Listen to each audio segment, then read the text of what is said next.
Shalom! Hi, I'm finally back with the thrilling conclusion of the Iceland vlog series. Nearly 5 months after the series started and just over 6 months since the actual Iceland study abroad trip started.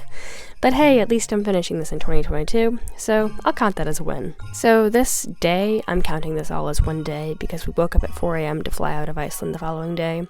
It was actually July 4th, and we woke up early and rode on the bus to the Blue Lagoon. It was a very neat time. You're not allowed to wear sunscreen in the Blue Lagoon, and you have to shower and put certain conditioner in your hair before you go in, so practically everyone got sunburnt. I still have some tan lines from the bathing suit I wore that day. As part of our experience, we had one complimentary drink, but as someone who doesn't drink alcohol, that didn't really appeal to me.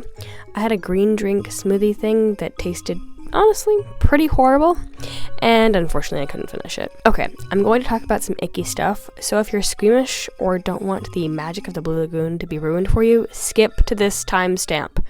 So around all the edges of the Blue Lagoon, there's this slimy seaweed feeling like stuff, and every time one of us would slide up on the rocks, we would slip in the slimy stuff. Near the end of our few hours there, we were sitting on the ledge in the water, and one of my friends was pulling at the slimy stuff, and ended up finding out that it was hair.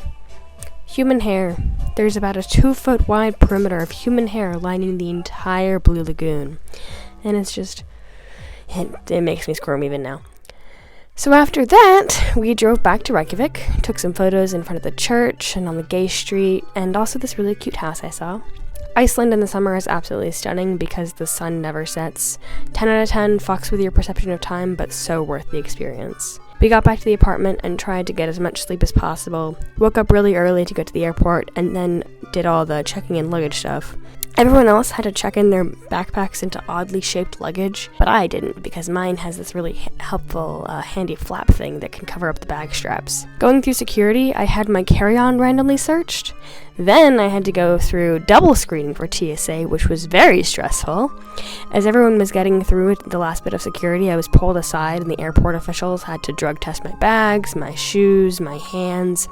And when I walked off, the professors and other classmates had no idea what was going on, so they just waited in the shops up ahead of me until I came down like 10 minutes later. Then I had to be manually boarded onto the plane because my ticket wasn't scanning. It really felt like Iceland just didn't want me to leave. Back in the US, we drove home from the airport, and then that night the 2 girls who I had stayed in the same room with in Reykjavik texted me because they had both tested positive for COVID. I wasn't having any symptoms, but I tested too and ended up negative. I've had a few more COVID scares since then and still continue to test negative for the antigen. It's weird to me that I've gotten this far and still haven't gotten COVID once. Anywho, that's all that. Iceland was amazing and I hope you enjoyed the vlog series. Shalom Aleichem!